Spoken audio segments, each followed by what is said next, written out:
Je prends aujourd'hui devant vous l'engagement de la victoire en 2012.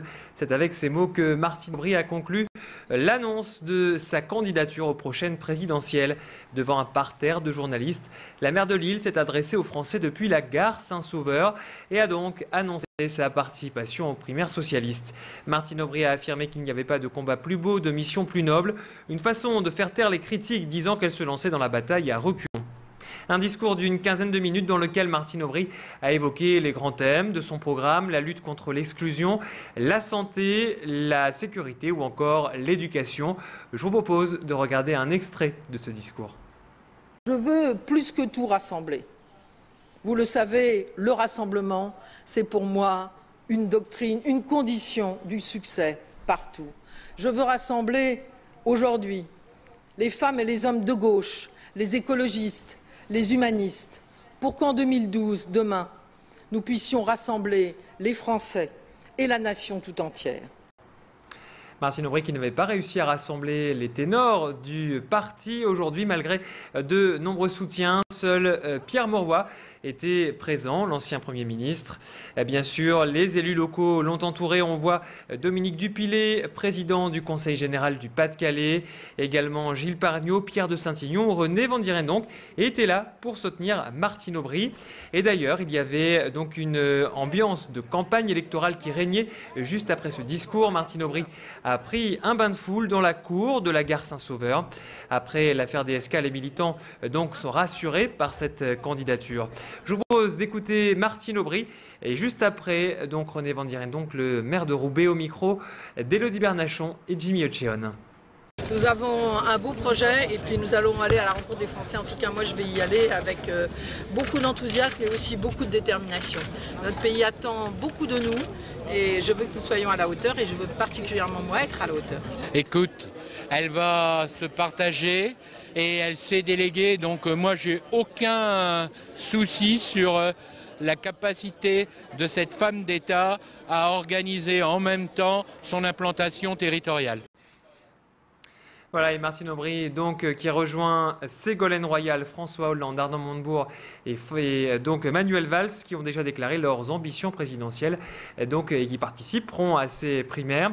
Les militants mais aussi les sympathisants socialistes devront les départager lors du premier tour qui est programmé pour le 9 octobre prochain. Attention, si vous habitez Roubaix ou Wattrelos, votre ligne de téléphone est peut-être coupée. 1500 foyers de la zone de l'Union situés au carrefour des rues d'Arbaud et de Tourcoing sont privés de téléphone et d'internet. En cause, la dégradation d'un câble souterrain de 300 mètres peut être due à un vol de cuivre. Les équipes d'Orange sont sur place pour tenter de résoudre ce problème. À Lille, le restaurant chez Armand est fermé pour problème d'hygiène. La préfecture a pris cette décision le 10 juin dernier après la découverte d'une bactérie provenant des intestins de volaille. 2 personnes ont présenté des symptômes de gastro-entérite après avoir mangé dans la pizzeria. Les autorités sanitaires ont donc contrôlé l'établissement et ont donc ordonné une fermeture administrative. Du côté de la direction, on affirme qu'un nettoyage complet du restaurant va être réalisé et que l'établissement devrait rouvrir très prochainement. La halte de nuit va-t-elle voir le jour rue de Fleurus à Lille? Une chose est sûre, ce projet ne rencontre pas l'enthousiasme général. Le bras de fer se poursuit entre la Beige, à l'origine de ce projet, et la ville de Lille. Dernier rebondissement, la mairie vient de verbaliser l'association. En cause, des travaux en cours sans qu'un permis de construire n'ait été délivré. Cette halte de nuit doit prendre ses quartiers dans l'ancien collège Saint-Michel. Et depuis le début de ce projet, la Beige se heurte à de nombreuses hostilités, à commencer par celle des riverains qui craignent la cohabitation entre les SDF et leurs enfants. De son côté, la Beige reste ferme. Elle pensait ne pas avoir besoin de permis de construire pour des travaux de transformation de façade. La Beige a donc régularisé les choses et va pouvoir ouvrir cette halte de nuit très prochainement. Aux riverains qui pourraient craindre une telle structure dans leur quartier, je dirais que la Beige est implantée dans plusieurs quartiers de Lille, au moins 3 quartiers, que nous sommes également à Tourcoing, à Saint-André, et que nous n'avons pas de plaintes de riverains. On fait un travail en général qui est reconnu. La halte de nuit ne veut pas attirer dans l'île des gens de l'extérieur, ce sont des gens qui sont déjà dans l'île. Des propos recueillis par Pierre Beauvillain. Une femme avec toi ou téléphone-moi, vous connaissez forcément Ces tubes de Nicole Croisy qui sont entrés dans le patrimoine de la chanson française. Eh bien, à 74 ans, la chanteuse reste très active. En septembre prochain, elle sortira une nouvelle compilation de ses plus grands tubes avant une série de concerts en province et à Paris. Nicole Croisy était l'invitée d'Alexandra Gossin ce midi. Je vous propose de la réécouter. Je m'étais arrêtée un petit peu parce que j'avais, comme beaucoup de gens de ma génération, des petites douleurs qui s'étaient installées. Il fallait les accepter d'abord et puis trouver les moyens de les affronter comme il faut. Et en fait, la seule solution, c'est de ne jamais s'arrêter.